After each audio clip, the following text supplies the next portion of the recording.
Я зачитаю вам отрывок из интервью газете «Республика». Увидела его я. Ну что я скажу мэтру? А Алексей Васильевич не растерялся и запросто сказал великому Гафту «Привет!». После обмена приветствиями отступать уже было нельзя, и Алексей Васильевич представлялся. Я певец. Хороший, поинтересовался Гафт. Сейчас покажу, говорит Алексей, и во весь голос запел на итальянском «Скажите, девушки, подружки ваши». Все сразу стали оборачиваться. «Тихо, тихо, тихо!» – остановил его Гафт. «Немцы нас не поймут». Поначалу, наверное, принял Алексей за городского сумасшедшего. Но когда разговор плавно перешел к Пушкину, то увидел в нем глубокого и интересного человека. Эта встреча на улице и стала началом нашей дружбы. Оказалось, что у нас с Гафтом день рождения в один день, 2 сентября. Когда он приезжал в ЦКК, то жил у нас дома. Мы обсуждали концерт, который хотели назвать «Валентин для Валентины». Благодаря этой дружбе состоялось также знакомство с известным золотопромышленником Вадимом Тумановым. На творческом вечере Гафта Алексей Моисеенко исполнил песню «Кони красные», посвященную Высоцкому. Ее по телевизору услышал Туманов, крепко друживший с поэтом. Никто так точно не передал характер Высоцкого, как сделал это Алексей в своей песне, заявил Туманов. Мы предлагаем вашему вниманию «Кони красные» в исполнении Алексея Моисеенко. Внимание на экран. Высоцкий. Я сейчас прочитаю, и выйдет на сцену особый человек, которого я полюбил по-настоящему. Алексей Васильевич, выйдите, пожалуйста.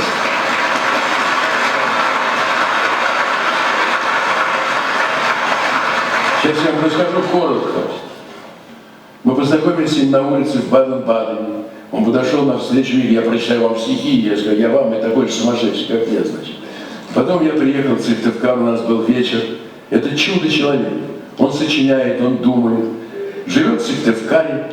Сегодня он согласился спеть что-то. Я специально его пригласил сюда. Счастлив вас видеть. Сейчас я прочитаю одно стихотворение, а потом вы продолжите. Хорошо? Высоцкому посвящается. Мамаша, успокойтесь. Он не хулиган. Он не пристанет к вам на полустанке. В войну Малахов, помните курган? С гранатами такие шли под танки. Такие строили дороги и мосты, каналы рыли, шахты и траншеи, всегда в грязи, но души их чисты, навеки жилы напряглись на шее. Что за манера сразу за ногами, что за привычка сразу на колени. Ушел из жизни Маяковский хулиган, ушел из жизни хулиган Есенин, чтобы мы не унижались за гроши, чтобы мы не жили, мать, по-идиотски. Ушел из жизни хулиган Шукшин, ушел из жизни хулиган Высоцкий. Мы живы. Они ушли туда, взяв на себя все боли наши, раны. Горит на небе новая звезда. Ее зажили, конечно, хулиган.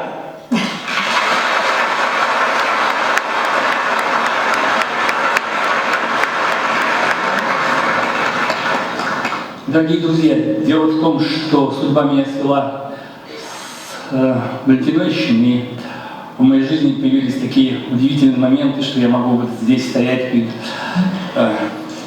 знающей публикой, интеллигентной публикой, московской публикой. Я окончил Московскую консерваторию и жил на улице Малой Грузинской в доме 22/24. Но рядом в доме жил Владимир Семенович Высоцкий. Он был нашим кумиром. И так получилось, что лет 20 назад я написал песню. Очевидно, вы знаете, у него есть замечательные песни про коней, которые спасли его, и тех коней, которых он загнал.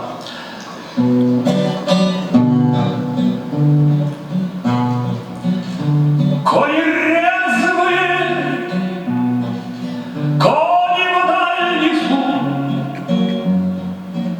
вы первые, я не первый иду. Я пою Прованс, песню тихую, боль в груди моей не утихла. Ах, как пел ты нам про коней своих, что спасли тебя от волков степных.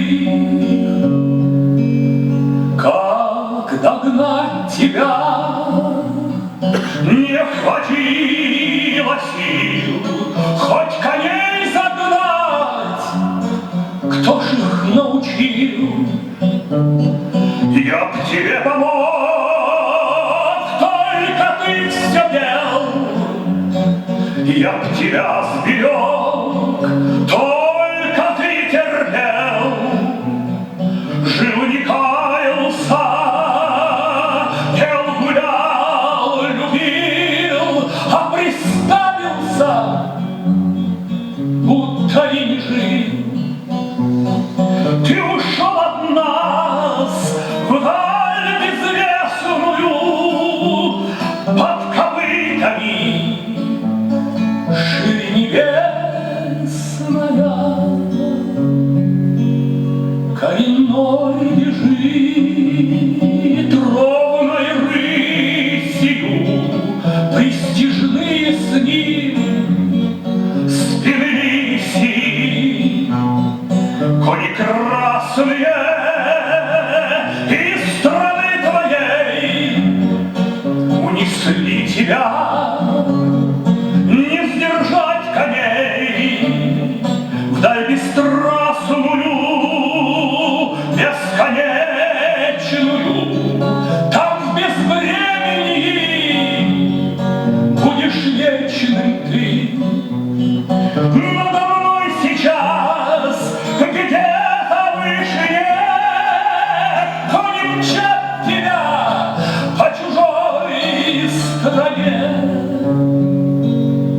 С Богом рядом ты, в том сомнения нет. Он простил тебе все грехи поэт.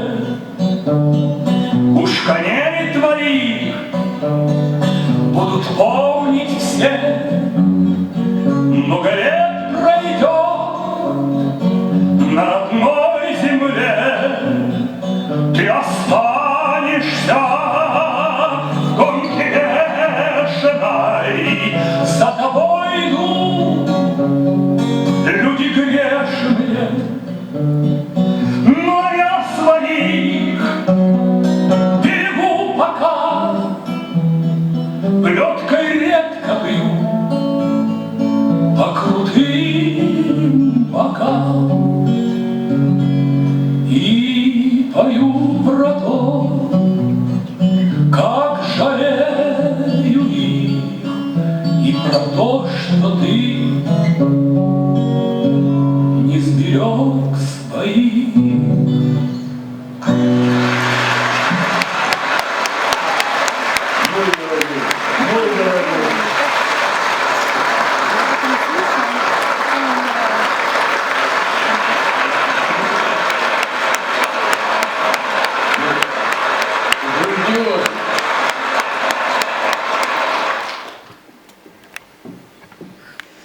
И еще за одну дружбу Валентина Васильевна благодарна Гасту.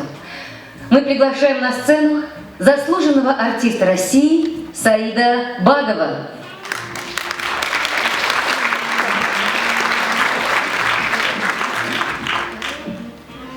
Добрый вечер. Валечка, замечательно, что удалось приехать и увидеть тебя, и поздравить. Я прекрасно помню нашу первую встречу, вот этот вечер, где на сцене театра Вахтангова состоялся такой московский дебют. К сожалению, поздний.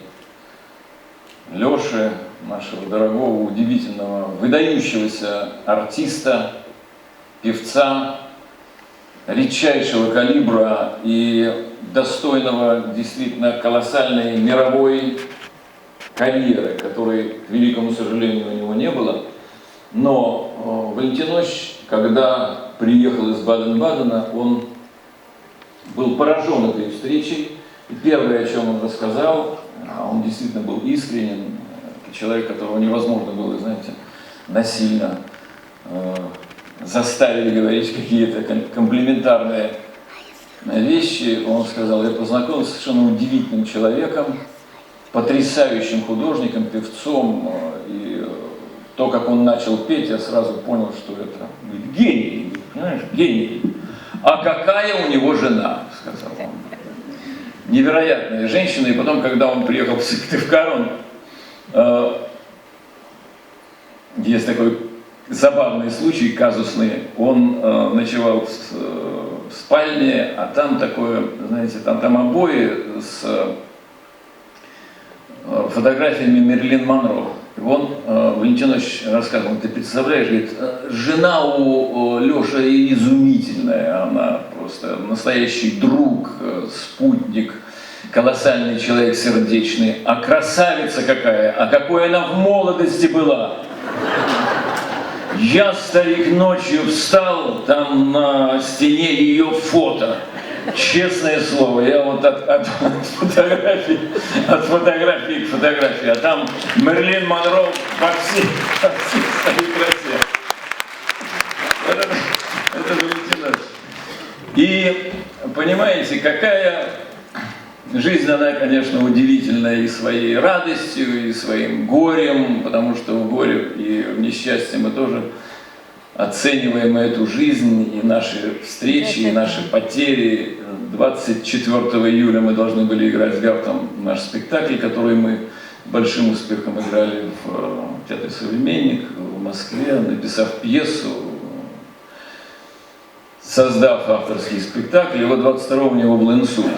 Инсульт с потерей речи, это все очень тяжело, и до сих пор он не пришел в себя так полноценно. Но он в сознании, все, так сказать, понимает. Мы, к сожалению, не виделись, потому что я был с родителями, которые тоже не очень хорошо себя ощущают. Но если бы он знал, что есть возможность мне вырваться, он был